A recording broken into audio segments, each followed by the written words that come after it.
Bismillahirrahmanirrahim. Innal hamdalillah nahmaduhu wa nasta'inuhu wa nastaghfiruh wa na'udzu billahi min shururi anfusina wa min sayyiati a'malina. May yahdihillahu fala mudilla lahu wa may yudlil fala hadiyalah. Wa asyhadu an la ilaha illallah wahdahu la syarika lahu wa asyhadu anna Muhammadan 'abduhu wa rasuluh. Allahumma salli wa sallim wa barik ala Muhammadin wa ala alihi wa ashabihi wa man ihtada bihadihi wastanna bi sunnatihi ila yaumiddin. Amma ba'd. Alhamdulillah, jamaah yang dirahmati oleh Allah Subhanahu wa taala. Insyaallah malam hari ini melanjutkan pengajian kita tentang fikih puasa Ramadan. Yang tema yang akan kita pelajari malam hari ini adalah tentang pembatal-pembatal puasa atau muftiratus siyam, yang menjadikan seorang puasa seseorang itu batal, itu apa-apa saja. Jadi secara umum yang disepakati oleh para ulama sebagai pembatal puasa itu ada 3 hal. Yang disepakati oleh para ulama sebagai pembatal puasa itu adalah 3 hal. Karena memang puasa itu adalah perintah Allah menahan diri dari 3 hal ini. 3 hal ini oleh Allah Subhanahu wa taala diisyaratkan di dalam Al-Qur'an surah Al-Baqarah ayat 187. Apa saja 3 hal ini? Makan, minum, dan berhubungan badan suami istri. Itu Allah sebutkan isyaratnya itu di dalam surah Al-Baqarah ayat 187.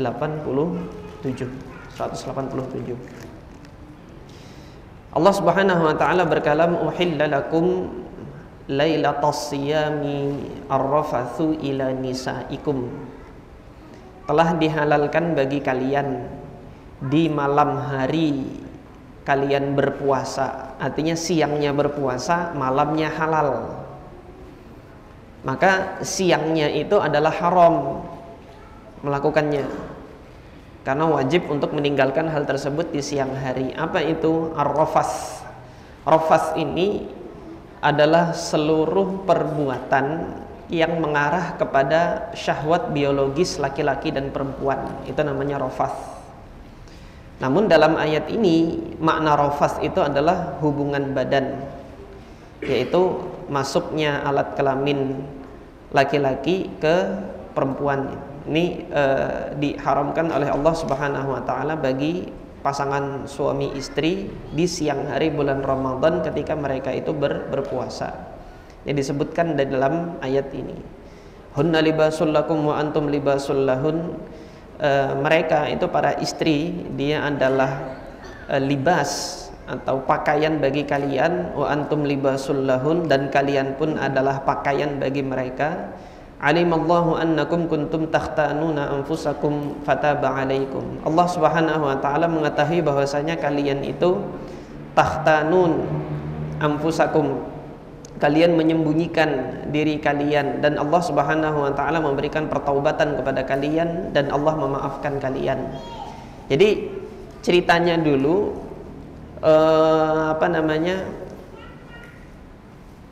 aturan puasa yang pertama itu dimulai bukan pada saat terbit fajar, tetapi pada saat seseorang itu bangun dari tidur. Pada saat seseorang itu dia bangun dari tidur. Jadi pada saat orang tersebut itu misalnya tidur jam 8 malam, kemudian bangun jam 10, maka mulai jam 10 itu udah nggak boleh lagi makan minum, nggak boleh lagi hubungan badan suami istri gitu. Dia sudah nggak boleh lagi gitu dahulu. Sehingga kemudian ada salah seorang sahabat Nabi Shallallahu Alaihi Wasallam yang kelelahan. Beliau itu kelelahan pulang dari ladangnya setelah bertani, sampai ke rumah tidak mendapati makanan untuk buka puasa. Akhirnya istrinya mencarikan makanan, entah minjam dulu gitu kan, gandum untuk dimasakkan. Karena nunggu istrinya lama nggak datang-datang, tertidur. Ketika tertidur bangun ya sudah, nggak boleh makan lagi karena udah tidur dia. Sampai besoknya pergi berladang, akhirnya kemudian pingsan. Nah, pingsan seperti itu baru kemudian Allah Subhanahu wa taala turunkan ayat ke-187 ini. Untuk apa? Fal'ana bashiruhunna wabtaghu ma kataballahu lakum wa kulu washrabu hatta yatabayyana lakumul khaytul abyadu minal khaytil aswadi minal fajr. Jadi Allah turunkan ayat ini sebagai bentuk keringanan yang Allah berikan, bahwasanya patokannya itu bukan lagi tidurnya seseorang, akan tetapi patokan memulai puasa itu pada saat fajar. Allah tegaskan dalam ayat ini minal fajar. Boleh kamu hubungan badan, boleh kamu makan dan minum. Jadi Allah sebutkan dengan basyiruhunna, silahkan kalian berhubungan badan dengannya. Wabtaghu ma kataballahu lakum, carilah, usahakan untuk mencari apa yang telah Allah takdirkan bagi kalian, yaitu anak. Cari apa yang kemudian bisa Allah anugerahkan bagi kalian berupa anak dan keturunan. Wa kulu washrabu, makan dan minumlah kalian. 3 hal ini disebutkan oleh Allah, maka 3 hal inilah yang membatalkan puasa. Dan ini disepakati oleh para fuqaha, oleh para ulama. 3 hal ini adalah pembatal puasa. Nah, selain dari yang 3 ini, agak berisik ya. Selain dari yang 3 ini, para ulama berbeda pendapat tentang hukumnya, apakah membatalkan puasa atau tidak.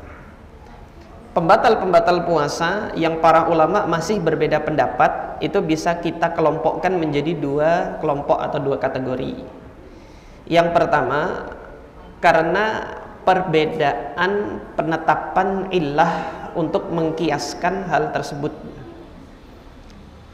kepada 3 hal ini. Jadi misalnya antum sering mendengar gitu kan, suntikan itu batal atau tidak puasanya. Nah, ini nanti didasarkan pada suntikan itu apakah bisa dikiaskan kepada makan dan minum atau tidak, gitulah. Maka di sini para ulama mengambil suatu standar. Ini kalau di dalam bahasa fikihnya itu namanya illatul hukmi. Apa sebab makan dan minum ini menjadi pembatal puasa? Apakah karena materi makanannya itu? Yang kedua, apakah karena masuknya makanan itu menyentuh tenggorokan, gitu kan? Atau apakah karena makanan tersebut masuk melalui rongga-rongga yang ada di badan? Nah, ini para ulama kemudian mengungkapkan ijtihadnya masing-masing. Mazhab al-Imam Asy-Syafi'i mengambil kaidah dari aktivitas makan dan minum ini adalah masuknya sesuatu apapun itu, baik dia makanan maupun dia minuman, dia masuk ke dalam tubuh melalui rongga-rongga yang ada. Nah, ini mazhab Syafi'iyah punya pendapat yang demikian. Jadi rongga-rongga di tubuh ini apa saja, mau masuk nanti lewat hidung, mau masuk lewat telinga, mau masuk lewat mulut, atau kemudian lewat, mohon maaf, 2 lubang kubul dan dubur, itu membatalkan puasa dalam kaidah madhab mereka. Nah, sebagian ulama yang lain nanti menetapkan patokannya bukan rongganya itu, tetapi patokannya adalah materi zat tersebut itu ketika masuk ke dalam tubuh memberikan pengaruh atau tidak ke dalam tubuh ini, gitu kan. Artinya dia bisa larut dan menyatu dengan jaringan di tubuh ini atau tidak, dia larut ke dalam darah atau tidak, dia menyatu dengan sel-sel tubuh atau tidak. Meskipun nanti masuknya itu bukan melalui mulut, meskipun masuknya bukan melalui rongga-rongga yang ada. Nah, yang mengambil kaidah seperti ini, maka suntikan itu juga batal, gitu.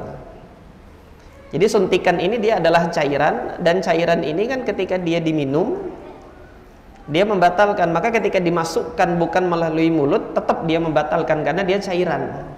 Setelah masuk ke dalam tubuh, dia menyatu ke dalam jaringan-jaringan tubuh. Nah, yang mengambil faidah atau makna ini, maka nanti apapun bentuknya, gitu kan, ketika masuk ke dalam tubuh dan dia itu larut, bersama dengan darah menyatu dengan jaringan-jaringan tubuh, dia membatalkan puasa. Nah, dahulu pada pembahasan fikih klasik ada pembahasan tentang pemakaian celak mata. Ini membatalkan atau tidak gitu kan. Madhab al-Imam Asy-Syafi'i berpendapat tidak batal. Kemudian madhab yang lainnya seperti al-Imam Malik dan Imam Ahmad ibn Hanbal makruh. Akan tetapi nanti madhabnya Imam Ibnu Sirin batal puasanya. Ada sebagian salaf yang menyatakan memakai celak itu dia batal puasanya. Kenapa kok demikian? Celak itu kan sebenarnya dia terbuat dari material batu, namanya batu ismit. Nah, batu ismit ini ketika digesek dia kemudian memberikan serbuk yang halus, itu yang digunakan sebagai kosmetik dahulu di masa Mesir kuno, digunakan untuk memperindah tampilan mata gitu kan, ditetapkan di mata. Nah, pada saat penggunanya memakai itu gitu kan, mereka meletakkannya tidak hanya di bagian luar mata, tetapi ada yang meletakkannya juga di bagian dalam mata. Ternyata memiliki manfaat bagi penglihatan gitu. Sehingga kemudian ketika memakai tersebut terkadang para pemakainya itu ada merasa pahit di tenggorokan.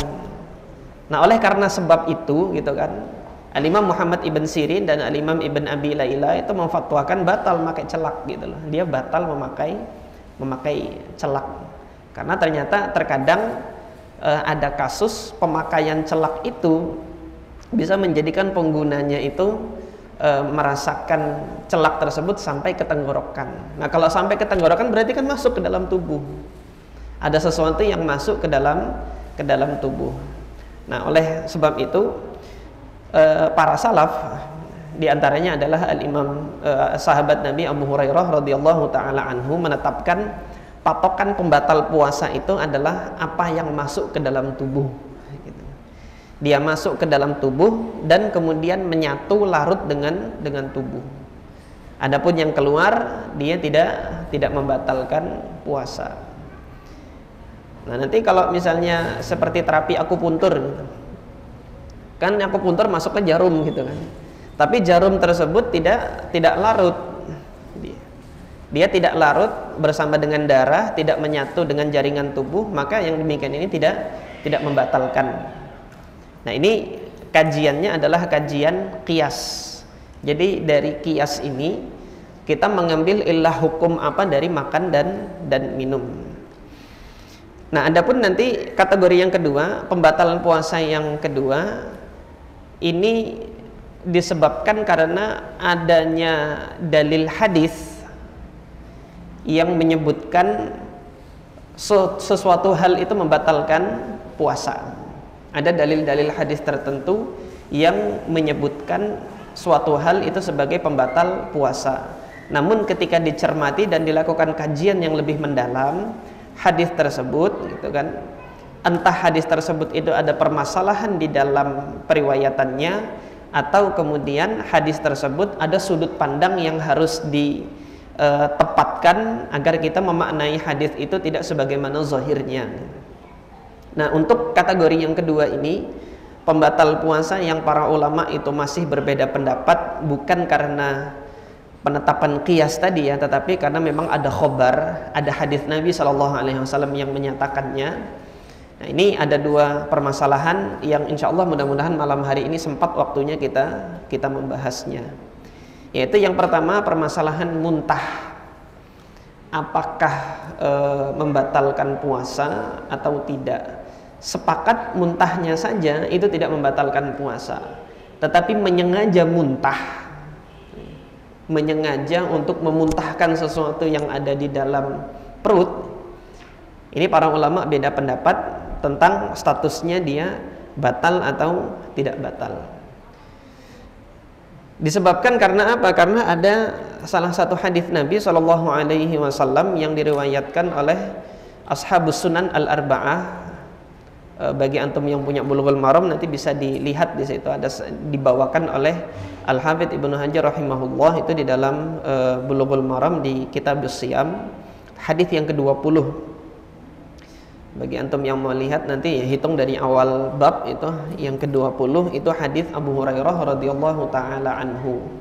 Ketika Nabi sallallahu alaihi wasallam bersabda, "Man zara'ahu al-qai'." Barang siapa yang dia dikuasai oleh muntah. Zara'ahu al-qai', dikuasai oleh muntah artinya muntahnya menang. Dirinya tidak bisa menolak muntah itu terjadi, gitu loh.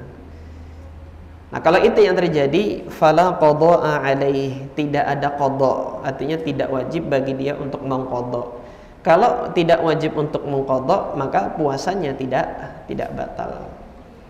Jadi sepakat muntahnya saja itu dia tidak membatalkan puasa.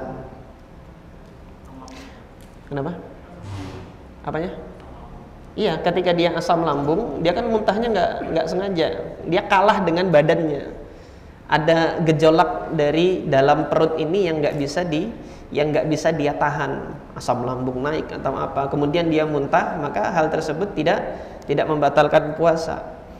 Nah, kemudian hadis ini kelanjutannya, wa man istaqa'a, barang siapa yang sengaja, gitu loh.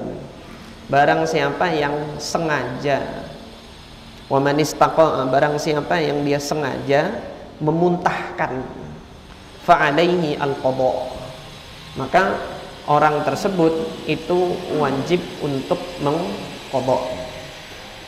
Nah, hadis ini oleh Al-Hafidz Ibnu Hajar dinukilkan pandangan Imam Ahmad bahwasanya hadis ini memiliki illah, gitu kan.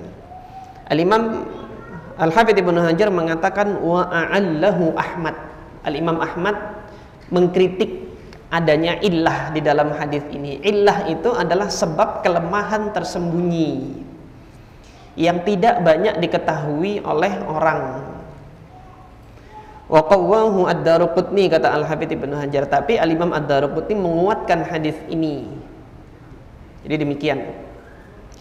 Bagaimana Imam ad-Daruqutni menguatkan? Ternyata Imam ad-Daruqutni menguatkan dari sisi kekuatan rijal isnadnya. Kata Al-Imam ad-Daruqutni, rijaluhum thiqat.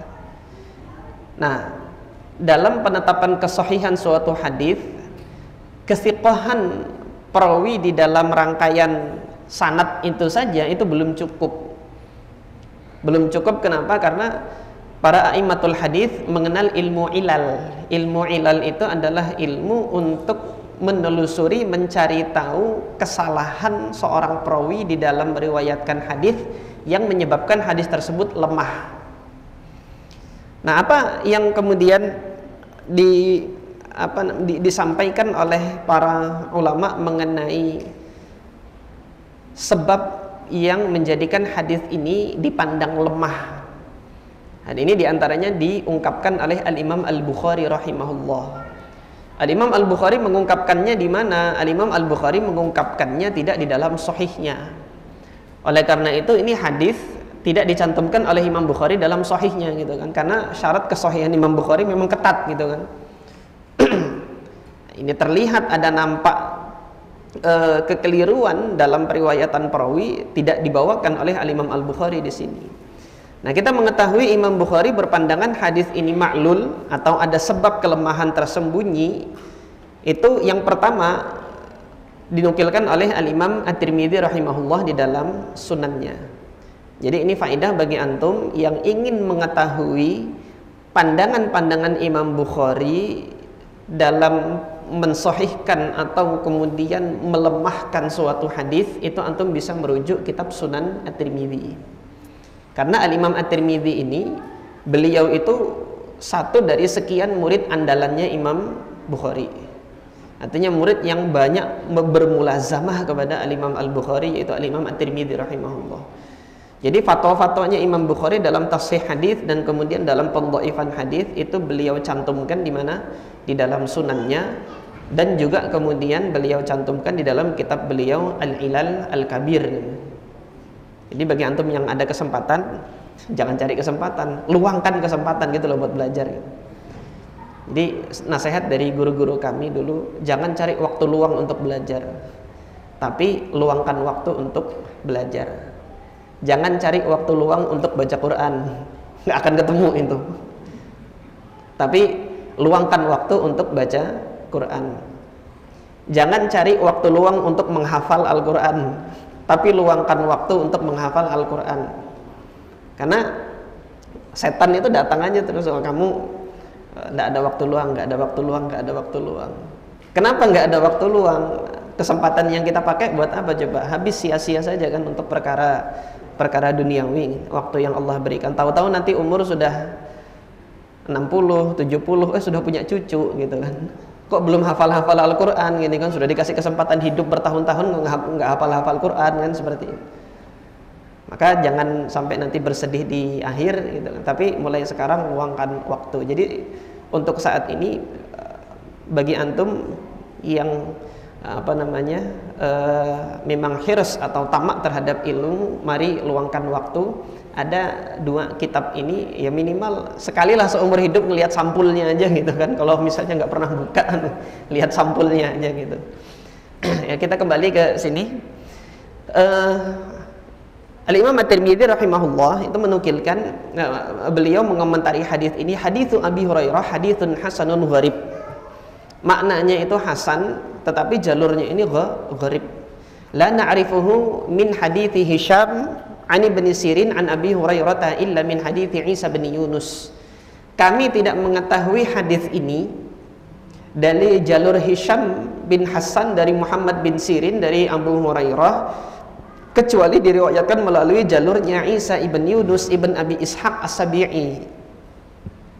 Jadi ikhwas sekalian yang dirahmati oleh Allah Subhanahu wa taala, Abu Hurairah itu punya murid banyak gitu. Murid-murid khusus, murid-murid andalan, murid-murid utamanya itu banyak.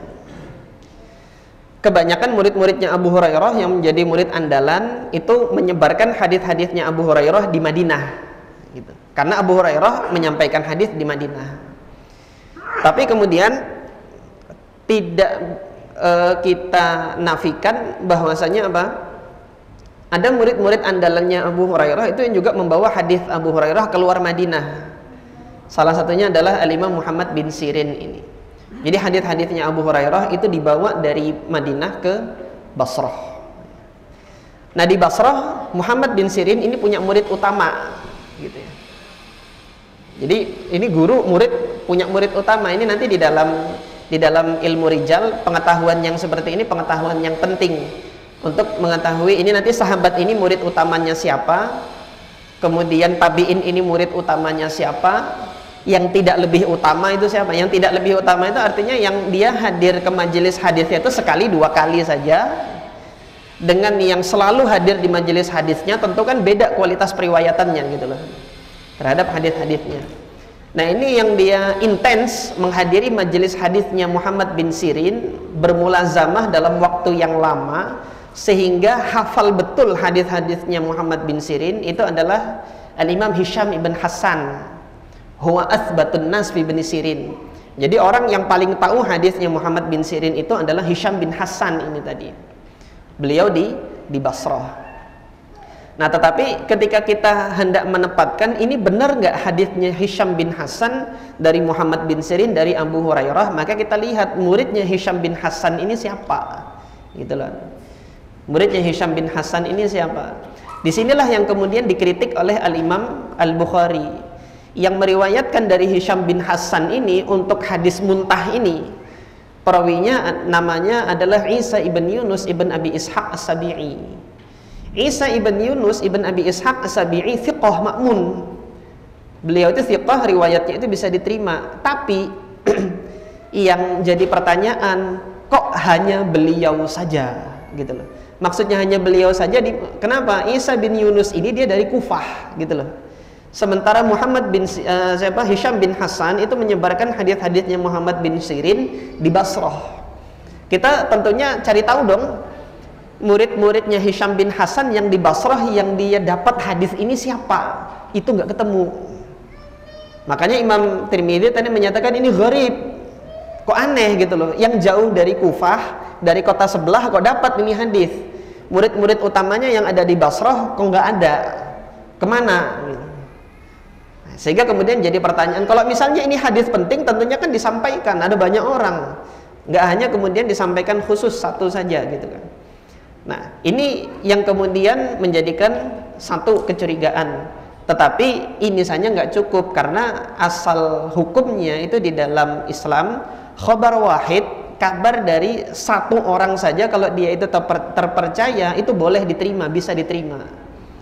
Artinya secara hukum periwayatannya Isa bin Yunus ini bisa diterima karena beliau itu thiqah, gitu, kuat hafalannya, dan kemudian tidak dikenal dia itu berdusta gitu loh. Tetapi kemudian ada hal kedua yang menjadi kecurigaan di sini, sehingga Al-Imam Al-Bukhari mengkritisi hadis ini. Al-Imam Al-Bukhari kemudian mengatakan la urahu mahfudhan, saya tidak yakin ini hadis terjaga, kata Imam Bukhari, sebagaimana dikutip Al-Imam At-Tirmidzi tadi. Saya tidak yakin ini hadis ini terjaga. Apa sebab yang keduanya? Al-Imam Al-Bukhari meriwayatkan dengan sanad yang sahih sampai kepada Abu Hurairah, bahwasanya Abu Hurairah berfatwa sesuatu yang keluar itu tidak membatalkan puasa, tetapi yang membatalkan puasa adalah yang masuk. Nah ini di dalam Sahih Bukhari ada bab tersendiri yang menjelaskan tentang itu, yaitu bab tentang al-hijamah, tentang tentang bekam, yang mana permasalahannya setelah ini insya Allah ada waktu insya Allah ada waktu kita bahas tentang hijamah. Tetapi di tahun-tahun sebelumnya biasanya kita bahas ini terus gitu kan, diulang tiap tahun kita setiap memasuki bulan Ramadan, insya Allah ada kesempatan kita membahas ini ya. Jadi ketika Abu Hurairah radhiyallahu taala anhu memfatwakan bahwasanya yang keluar itu tidak membatalkan puasa gitu kan, yang keluar tidak membatalkan puasa, akan tetapi yang membatalkan puasa adalah yang masuk. Jadi Al-Imam Al-Bukhari itu di dalam sahihnya mengkhususkan satu bab namanya babul hijamah wal qai' lis-shaim, bab tentang berbekam dan muntah bagi orang yang berpuasa, itu hukumnya apa. Maka diriwayatkan oleh Al-Imam Al-Bukhari yang pertama itu fatwanya Abu Hurairah dengan sanad yang sahih. Wa qala li Yahya ibnu Salih qala haddatsana Muawiyah bin Sallam qala haddatsana Yahya an Umar ibn al-Hakam ibn Thawban sami'a Abu Hurairah. Umar ibn al-Hakam ibn Thawban mendengar Abu Hurairah mengatakan apa? Idza qa'a fala yuftiru. Kalau seseorang muntah dia enggak batal. Innama yukhriju, karena orang tersebut mengeluarkan, wala yuliju, dan tidak memasukkan sesuatu ke dalam badannya. Nah ini kemudian Abu Hurairah memfatwakan seperti ini. Artinya gitu kan, kalau Abu Hurairah memfatwakan muntah itu ketika dia keluar tidak membatalkan puasa, kecil kemungkinan beliau itu meriwayatkan hadis yang berbeda dengan fatwanya gitu loh. Kalau memang benar itu diriwayatkan oleh Abu Hurairah muntah dengan sengaja itu batal, tentunya Abu Hurairah di dalam fatwanya sudah mengamalkan hadis itu gitu. Tetapi ke Abu Hurairah dalam fatwanya tidak mengamalkan hadis itu, berarti ini hadis adalah hadis yang dianggap riwayatnya Abu Hurairah gitu loh. Oleh karena itu Imam Al-Bukhari mengatakan la urahu mahfudhan, aku tidak mengira, tidak yakin kalau memang hadis itu terjaga sampai pada riwayatnya Abu Hurairah, enggak. Kemudian Al-Imam Al-Bukhari di dalam sahihnya melanjutkan kembali wa yudhkaru an Abi Hurairah annahu yuftir. Memang ada riwayat yang menyebutkan Abu Hurairah mengatakan yuftir, yaitu hadis ini tadi, hadis yang diriwayatkan oleh Ashabus Sunan tadi. Nah, dengan tegas Al-Imam Al-Bukhari mengatakan wal awwalu ashah. Yang pertama lebih sahih. Yaitu apa? Yang tidak batal itu lebih sahih. Nah, sampai di sini ikhwas sekalian yang dirahmati oleh Allah Subhanahu wa taala, berdasarkan penjelasannya Al-Imam Al-Bukhari ini hadis adalah termasuk hadis yang ma'lul. Dia sanadnya sahih atau mu'allal namanya, hadis yang mu'allal. Ada illah atau sebab kelemahan tersembunyi yang tidak diketahui oleh banyak orang dan dijelaskan oleh Al-Imam Al-Bukhari rahimahullah kelemahannya di situ. Sehingga kemudian kesimpulan kami, Allahu ta'ala a'lam, bahwasanya muntah itu tidak membatalkan puasa, baik dia itu disengaja maupun tidak disengaja. Karena hadisnya yang menyatakan hal tersebut adalah hadis yang tidak kuat, sebagaimana penjelasannya Al-Imam Al-Bukhari rahimahullah. Tapi ikhwas sekalian yang dirahmati oleh Allah, kita perlu tahu menyengaja muntahnya ini bagaimana gitu. Kenapa kok sampai mazhab Syafi'i itu dengan tegas menyatakan menyengaja muntah itu batal puasanya? Pernah menyengaja muntah nggak antum? Mesti kan dicolok. Kalau dicolok berarti memasukkan. Kalau memasukkan, kaidahnya Abu Hurairah berlaku.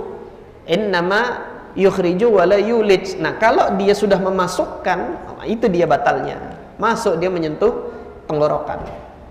Ketika dia menyentuh, maka kalau mazhabnya Imam Syafi'i rahimahullah itu menyatakan batal puasanya, itu berarti karena ada sesuatu yang dimasukkan ke dalam tenggorokan untuk memancing apa yang ada di dalam ini untuk keluar.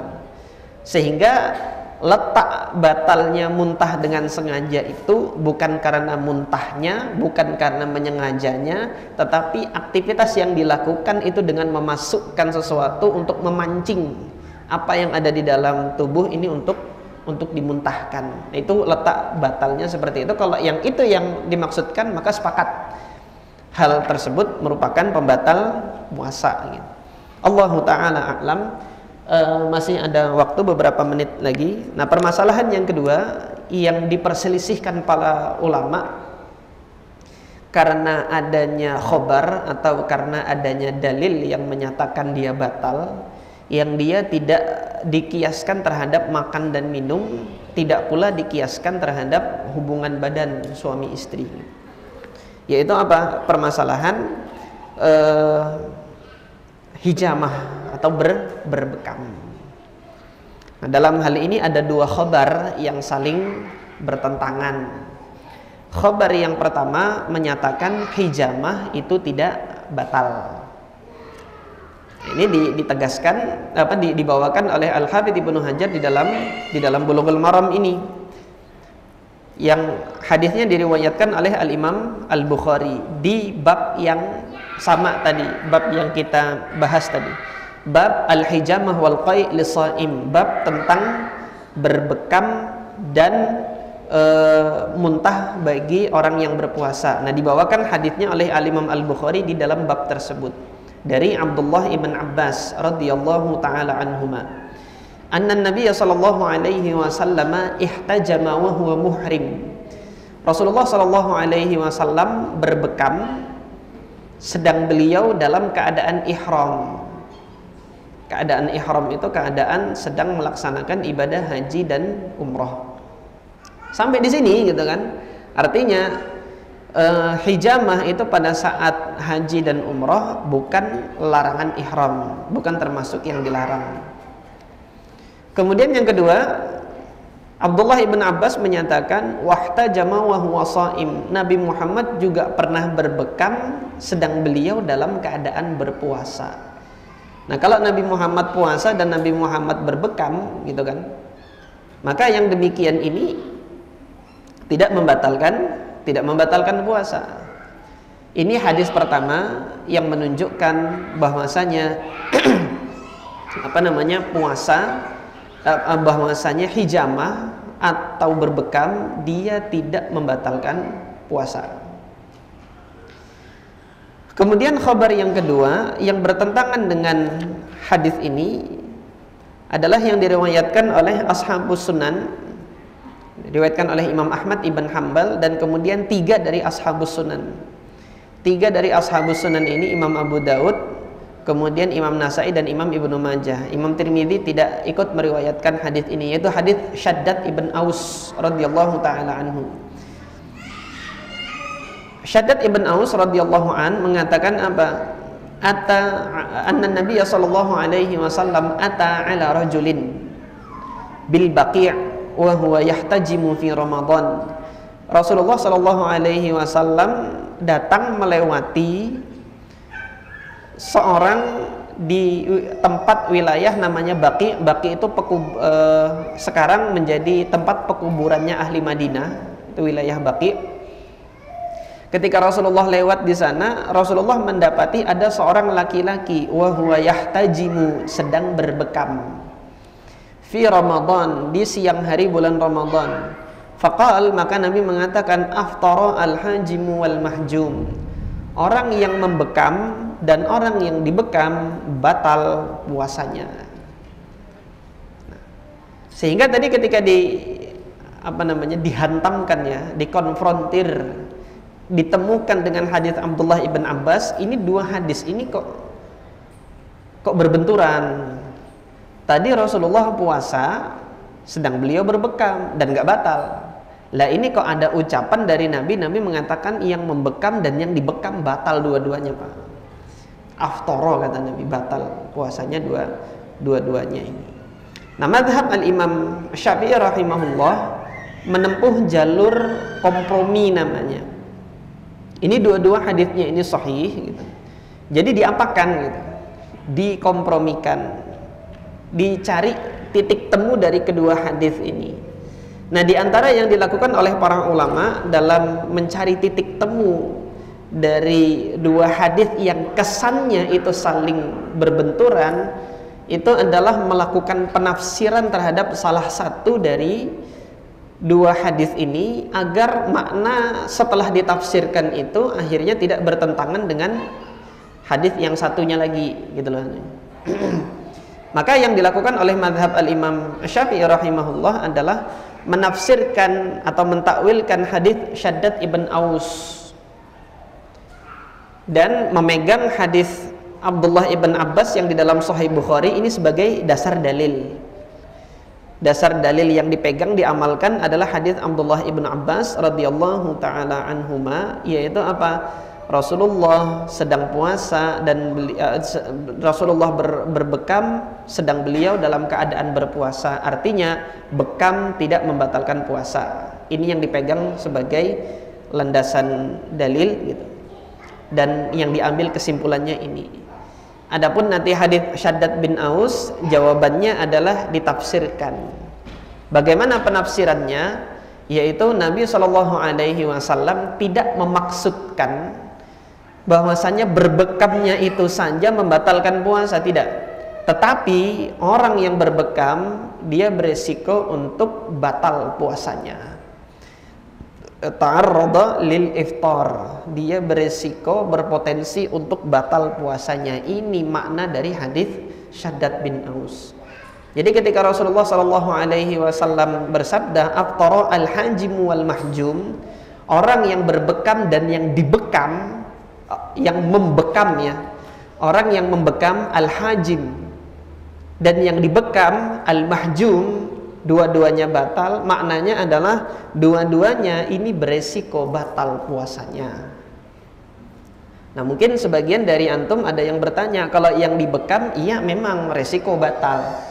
Dia lagi puasa, keadaannya dehidrasi, kekurangan cairan, dikeluarkan darahnya, ya iya beresiko dia batal puasanya, kan begitu.